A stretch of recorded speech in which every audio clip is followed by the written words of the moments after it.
আজকে আমি হচ্ছে এই যে লইটা মাছ নামাইছি, লইটা মাছ ভুনা করব আর হচ্ছে কিছু ফ্রাই করব। বাচ্চারা যেহেতু ভুনাটা পছন্দ করে না, ফ্রাই করব। কিন্তু এই যে আবার চিংড়ি মাছও ভাজা করছি, যে এটা দিয়ে একটা ভর্তা করব। তাহলে কি হয়ে যায় না, একটা বাড়তি কিছু লাগে না। কিন্তু এই যে আমি সব রেডি করতেছি, আবার মুরগি নিয়ে আসছে। তো এখন মুরগিগুলো আবার কাটলাম।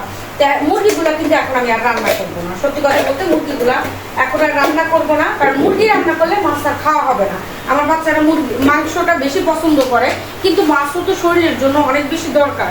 সেজন্য ওই যে মুরগিটার করবো না, মাছটাই খাওয়া হবে না। না হলে যদি আজকে মুরগি রান্না করি, মাছ আর খাওয়া হবে না। সেই জন্য এই যে আমি কেটে রাখছি, যেন পরবর্তীতে আবার রান্না করতে একটু প্রবলেম না হয়। জাস্ট বের করব আর রান্না করে ফেলবো, এতে করে আমার সুবিধা হবে। তো বক্সটা কি ছোট নিয়ে নিলাম মনে হয়? এটা তো ধরবে, ঠিক আছে। একটা তো হয়ে গেছে। আর এই যে এই বুকের একদম সলিড মাংসগুলা ওরা আবার এরকম মাংসের সাথে দিলে খায় না। তো এটা দিয়ে আমি আবার অন্য যে কোনো স্ন্যাক্স আইটেম সেটা তৈরি করে দিব। এর জন্য আলাদা এটা রেখে দিচ্ছি। ভাই একটু যদি হিসাব করে না চলা হয়, যে আমার বেটা বহুত কষ্ট করে টাকা ইনকাম করে, সেগুলো যদি আমি অপচয় করি সেটা ঠিক হবে না।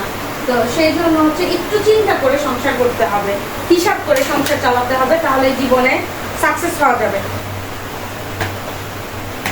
আর আমার কাছে বক্সের ভিতরে করে মাংসগুলো রাখতে, মাছ হোক মাংস হোক, এগুলো রাখতে ভালো মনে হয়, কারণ ফ্রিজ থেকে বের করাটাও খুব ইজি হয়।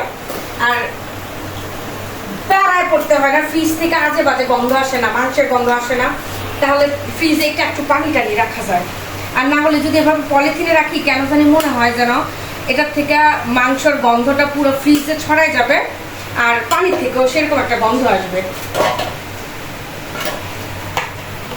এই যে তো এই 2 বক্স রেডি হয়ে গেল।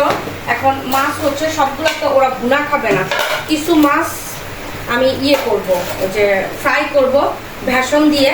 তো সেটাও আলাদা করে নিতেছি। বেসন দিয়ে ফ্রাই করলে লেজের অংশটা বেশি ভালো হয়, একটু লম্বা লম্বা হয়, চিকন চিকন। এইগুলো হবে দিতে না আরো লাগবে? আরেকটু দিব। এই যে এই হইছে, হ্যাঁ ঠিক আছে নাকি আবার বলবো যে হয় নাই? হ্যাঁ হয় নাই। আর এইটুকু হচ্ছে আমার যেহেতু কষানোটা বেশি ভালো লাগে, এইটুকু দিয়ে আমি কষায় রান্না করব। আমি আর তোর আব্বু খাবো, আর ওরা খাবে ফ্রাইটা। তো সেই জন্য এই প্রস্তুতি।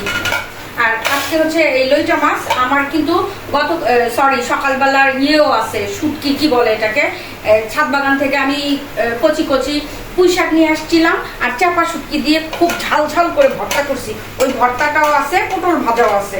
সো এর চেয়ে বেশি আর লাগবো না। এই যে মাছ রান্না করার জন্য পেঁয়াজ রসুন কেটে নিচ্ছি, আর এগুলোর জন্য বেসনটা রেডি করে নিব। তো সবাই আশা করি আমার সাথে থাকবেন, পাশে থাকবেন।